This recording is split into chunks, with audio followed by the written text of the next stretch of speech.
Kailangan kong gumawa ng paraan. Inangat ko ang tuhod ko at buong lakas na pinatama sa gitna ng dibdib niya. Ininda niya yon dahilan para mabitiwan niya ako. Pero mabilis na nakarecover si Jamaica. Sinugod na naman niya ako. "You will never be Hate's vessel. I will make sure you die before she takes you over." Sigaw ni Jamaica mula sa likod ko. Nakatalon siya ng mabilis. Umatake siya mula sa itaas, hawak ang sibat na itatarak niya sa dibdib ko. Humarap ako't hinuli ko sa gitna ng dalawang kamay ang sibat na hawak niya. Nagdilim ang paningin ko sa paligid. Napasigaw ako. Kakaibang lakas ang pumasok sa akin. Nang ikurap ko ang mga mata, pula na ang kapaligiran. Namumula sa dugo ang mga mata ko. Ubod lakas kong hinampas sa lupa ang hawak kong sibat. Kasabay ng katawan ni Jamaica. Sa sobrang lakas ng pagkakahampas ko, nabitak ang lupa at bahagya siyang bumaon doon. Hindi ako ganun kadaling patayin. Ikaw ngayon ang ibabaon ko sa lupa. Bago ko wakasan ang buhay ni Jamaica, pinalibutan na ako ng mga tao niya. I pulled out a smile. My vision was red, and I felt like making it redder by their bloods. Nakaramdam ako ng kakaibang lakas sa kamay ko. Na bawat lumapit sa akin ay nagagawa kong patalsikin at pasukahin ng dugo. Umikot ang itim na hangin sa katawan ko. Ang iba'y dumistansya, pero karamihan ay nagpapakabayan at sumusugod. Lahat sila tumatalsik sa kakaunting lakas na pinapawalan ko. Si Jamaica ang target ko. Tinatakas siya ng mga tao niya, kaya nakasunod ako sa kanya. Dala ang itim na hangin nakapalibot sa katawan ko. Pakiramdam ko doon nanggagaling ang lakas ko. Kakaibang galit ang namuo sa dibdib ko. Ang gusto ko'y wasakin ng buong kampo. Walang ititirang buhay na kahit na ano. Nararamdaman kong banta silang lahat sa mga maiitim na bagay na gusto kong mangyari. Kaya ganun na lang ang pagnanasa kong patayin silang lahat. Habang tumatagal palakas ng palakas ang hangin na nakapalibot sa akin. Palaki ng palaki ang sakop nito. At kada naaabot nito ay parang papel na tinatangay ng ipo-ipo. Tumawa ako ng malakas. Isang malakas na halakhak. Umalingaw-ngaw sa buong paligid. Nagliparan lahat ng mga ibon sa kagubatan. Kahit milya-milya ang layo. "Mamamatay kayong lahat! Amanda!" Napalingon ako sa pamilyar na boses na yon. Nakataas ang braso niya dahil sa mga dahon at buhanging humahampas sa paligid, dulot ng itim na hangin na nanggagaling sa akin. Nang makita kong mukha niya, napangiti ako ng malawak. Siyang kailangan ko. Siyang hinahanap ng katawan ko. Kailangan siyang mapasakin. Kinontrol ko ang hangin sa pagitan namin para makadaan siya at makalapit sa akin. I opened my arms to welcome him. "Brian, lumapit ka sa akin, mahal ko. Kailangan kita." Lalapit na sana siya ng isang matandang lalaking pumagitna at pumigil sa kanya. Umangat ang galit ko sa dibdib para sa matandang yun. "Brian, she's not Amanda. Can't you see she's possessed now?" "That can't be, grandfather. She's untouched," sagot ni Brian. "Half of her is Hate's now. She's using the power of the underworld. We have to stop her. She's still Amanda. I'll snap her out of it. Just don't touch her." Hindi ko alam kung anong binabalak ni Brian. Pero parang gusto kong idiyang kami lang dalawang nasa loob ng malaipo-ipong hangin na ito.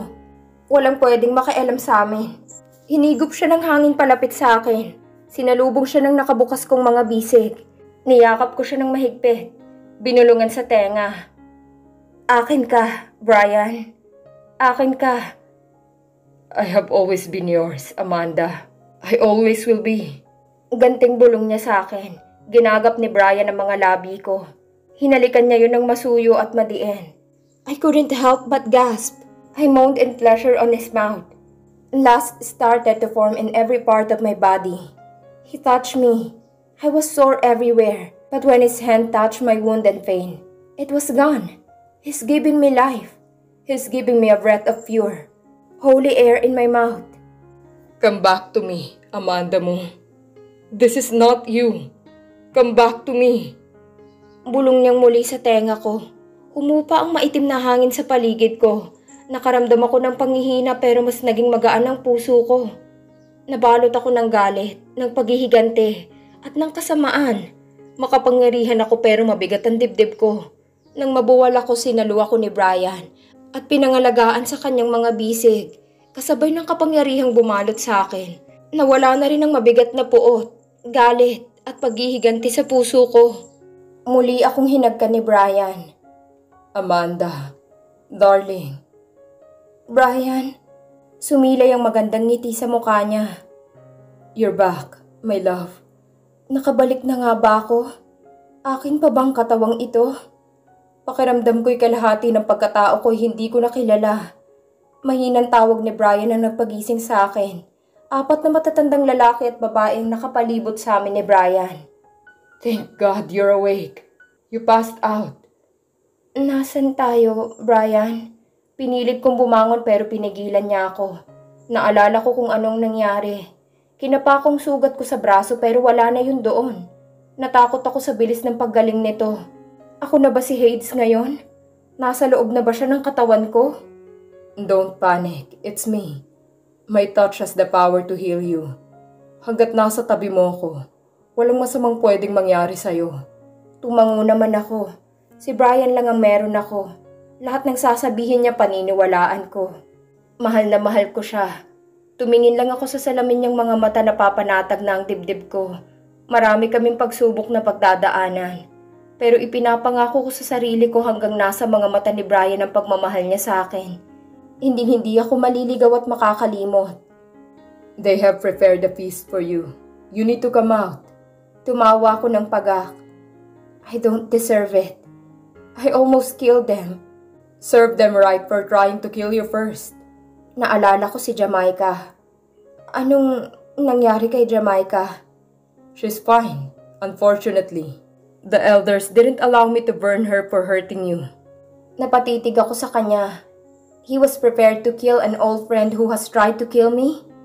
Now I am not sure if it's a good thing or not. Paano kung dumating ang araw na kailangan niya akong patayin at hindi niya magawa dahil sa pagmamahal niya sa akin? I can't help but remember that I was destined to be Hades' vessel and he's supposed to be the guardian saving the world. I experienced a traditional Greek feast that night. Hindi ko alam kung anong nangyari noong nakatulog ako, pero parang mas naging friendly sa akin ang lahat. Pati mga taong nasaktan ko sa pagkawala ko sa sarili ko kanina. Nakapagtatakang maganda ng pakikitungo sa akin. Tama si John. Isang malaking advantage sa parte ko na nasa panig ko si Brian. At hayagan niyang ipinapaalam sa lahat na hindi ako pwedeng saktan ni numan. Only a few of the camp people knew how to speak in English. Hay, malaking problema ko na hindi ko sila maintindihan. Nakakainis naman eh. Panay alak ang nakikita ko sa table. Gusto kong uminom ng tubig pero wala akong makita. Kaya naman nang makakita ko ng isang malaking prutas na pula na hindi ko alam ang pangalan. Yun na lang ang nilantakan ko. Tamang-tama makatas ang prutas, kaya napawi ang uhaw ko. Dumating si Brian ang may hawak na kupitan ng tubig. Napatingin siya sa hawak kong prutas. Hindi ko alam kung bakit niya ako inangilan at inagawan ng kinakain. Ang damot nito, akala ko ba feast ko to? Reklamo ko. Hindi prutas to. Akala niya siguro bangag pa ako. Kahit naman si Hades alam na prutas yun eh. Anong tawag mo dyan? Akin na nga. Inirapan niya ako. Tinurukan nila to ng iba't ibang klaseng alak. Madami ka na bang nakain? Napaawang ang bibig ko. Ginagawa nila sa prutas yun? Langya, bouncer ako sa club dati. Hindi ko na alalang ginagawa nga ng mga bartenders yun. So paano na? Lasing na? Naramdaman kong lasing na nga ako nang magsimula nang umikot ang paningin ko. Come on, let's get you out of here. Sabi ni Brian, nang umikot ang kamay niya sa bewang ko para tulungan akong itayo. Nagpasalamat ako sa alak. Gusto ko pa. Ang sarap sa pakiramdam na hawak niya ang katawan ko ngayon at malayang nakadikit sa katawan niya. Sa tuwing nagkakalapit kami ni Brian, parang sinisilaban ng buo kong katawan. Napakainit ngunit napakasarap sa pakiramdam. Inalalayan niya akong maglakad palayo sa nagsasayawang mga tao sa gitna ng bonfire. Dinala ko ni Brian sa isang tahimik na lugar sa ilalim ng puno at sa tabi ng isang maliit na lawa. Mahangin ang buong paligid. Puro ingay ng mga panggabing hayop ang naririnig ko. Tinulungan niya akong sumandal sa puno habang ang ulo ko ay nasa balikat niya. Ang sarap sa pakiramdam. Ginagap ko ang kamay ni Brian at pinisil iyon. Sa ilalim ng sinag ng buwan, nakikita ko kung gaano kaperpekto ang kamay niya sa kamay ko. Para bang ginawa ang mga yun para sa isa't isa. How do you feel now, Amanda? I moaned when I smelled the breath of fresh air that came from his mouth when he opened it. Naalala kong marubdob niyang halik sa akin kanina. Ang kamay niyang dumako sa lahat ng parte ng katawan ko. Parang ang sarap ulit maramdaman ng mga bagay na yun dito sa lugar na to. Saksi ang buwan at mga tala. Saksi ang mumunting insektong nakapaligid sa amin ngayon. Bumilis ang tibok ng puso ko. Hinabol ko ang hininga sa pagpipigil ko na hatakin siya at muling tikman ng mga labi. Hindi ko maintindihan ang katawan ko. Habang tumatagal mas lalong lumalalim ang pagnanasa kung maialay ang buong puso at katawan ko kay Brian. Alam kong mali. Alam kong hindi maaari. Pero parang unti-unting hinihila ng dilim ang enerhiya ko. Sa bawat araw na dumaan na hindi ako naangkin ni Brian. Amanda. I realized I was touching him again. Nagsimula sa braso. Paakyat sa leeg. Pababa sa dibdib niyang hindi kayang gibain ng kahit na ano. Hinayaan niya ako. Kahit na humahaplos na ang kamay ko sa matigas niyang tiyan. Nang ibaba ko ang kamay ko sa zipper niya. Doon niya lang ako pinigilan. In return, he kissed me full in the mouth passionately. Hindi ako makapaniwalang kaya kong dalhin ang mga halik niya sa isang mahiwagang mundo. Gumapang ang kamay ni Brian sa laylayan ng damit ko. Napasinghap ako nang ipasok niya ang kamay niya. It slowly traced the muscles in my abdomen. It went higher. Napahawak ako sa batok niya at hinila siya upang maipatong ko ang baba ko sa balikat niya. Brian, banggit ko sa pangalan niya. God, you're driving me crazy. Narinig kong sinabi niya. Kainis. I like it. I like it very much. This is wrong. What we're doing is wrong. Pero hindi ko kayang pigilan ang sarili ko. Naramdaman kong binuksan ni Brian ang zipper ng pants ko. Nagkagulon lahat ng hormones ko para akong sasabog sa antisipasyon. You're killing me. He whispered again. No, he's the one killing me. Ang bagal ng kamay niya. Brian, please. Please what, babe? Say it. Garal-gal ang boses niya na mas lalong nagpataas sa pagnanasa ko. Ibinaba niya ang pants ko hanggang sa kalahati ng legs ko. I need it now. You mean this? I can't help but moan in pleasure. My body cringed as it reached ecstasy. Hinuli ko ang mga labi niya. Hindi ko sigurado kung anong nangyayari sa aming dalawa sa mga oras na to. Ang alam ko lang, pinapangarap ko ang mga sandaling to sa ilalim ng buwan. It was the most fabulous feeling. I need you so bad. It hurts. Nang hindi ko maramdaman ang tugon ni Brian sa sinabi kong yon. Literal na sakit ang bigla kong naramdaman sa marka ko. Ah! I gasped in pain. Brian! Ah! Napakapit ako sa balikat niya. Kainis. I heard him swear. Para siyang natauhan. Napatingala siya sa bilog na buwan. Hinawakan niya ang marka ko. Nabawasan ng sakit pero hindi pa rin sapat para matigil ang pamimilipit ko. Isa lang ang solusyon. Ang pagbigyan ni Brian ng hiling ng katawan ko. Na alam ko namang hindi maaari. I'm sorry, darling. I was lost. Nakalimutan ko. I shouldn't have brought you here, where the moon goddess can see you. Hinubad ni Brian ang lahat ng saplot ko. Ganon din ang ginawa niya sa sarili niyang damit. We are flesh to flesh when he carried me to the waters. I'm still in pain, but when I touched the cold waters, I felt better. Take a deep breath, Amanda. Sinunod ko siya. Magkasabay kaming lumubog sa tubig. Pagdating sa ilalim, Brian catched my mouth and kissed me deeply. He let me breathe through his mouth while he's holding my mark firmly. I started to feel even more better. That's when I realized Brian was not an ordinary man. He's the descendant of the guardian that Poseidon had sent to save the world. Ang dugong dumadaloy sa kanya ay dugo ng isang sugo mula sa Diyos ng karagatan. He can't touch me. I can't touch him. But we were made for each other. We were made to torture each other day by day. Brian! You're so stubborn, you almost defied the gods earlier. Dumadagundong ang tinig ng lolo ko sa buong kwartong kinaroroonan namin. Tungkol ito sa nangyari sa batis. Hindi ko alam kung anong pumasok sa utak ko at nakalimutan kong malakas ang kapangyarihan ng buwan sa gabing ito. Hindi ako pwedeng dumikit kay Amanda. Ni dulo ng daliri niya hindi ko pwedeng hawakan. I deliberately tried to stay away from her in the feast kasi alam kong panganib. Pero nang makita ko siyang kumakain ng prutas na may iba't ibang matatapang na alak, hindi ko napigilan ang sarili kong lapitan siya. Nang magdikit ang mga balat namin, that was when I lost it. I had the nerve to even carry her to the pond, where the moon shines brighter. Nararamdaman ko pa sa mga kamay kong lambot ng balat ni Amanda. Damn it! Even if I am not demigod who has been forbidden to touch the vessel, even if I am an ordinary man, I will still succumb to her innocent perfection. Amanda was just so perfect, so delectable. Grandfather, I can't think of any reason why the gods would choose me to guard the world. I'm weak. I can't resist temptation, especially if it's Amanda. Brian, you realize you're fighting the same temptation even the great god Zeus himself didn't succeed on. This is supposed to be beyond difficult. You know that. All you have to do is to stay away from Amanda. Why are you even keeping her alive when either way of the situation she's supposed to die? Namutla ako sa sinabi ng lolo ko. Tama siya. Manalo o matalo man kami sa laban namin kay Hades. Isa lang ang sigurado, mamamatay si Amanda. Kapag sumapit ang takdang panahon sa kabilugan ng buwan at manatiling birhen si Amanda, mamamatay siya. Kapag nagpatalo ako sa temptasyon at ginalaw ko siya, sasakupin ni Hades ang katawan niya at mamamatay pa rin siya. Sa kahit na paanong paraan magwakas ang kwento, mamamatay si Amanda. At iyon ang hindi ko papayagang mangyari. There's a fine line between good faith and tragedy. I have to find the lane and cross it. Gagawin ko lahat mabago lang ang tadhanang hindi nararapat na napunta sa kanya. Gagawin ko lahat.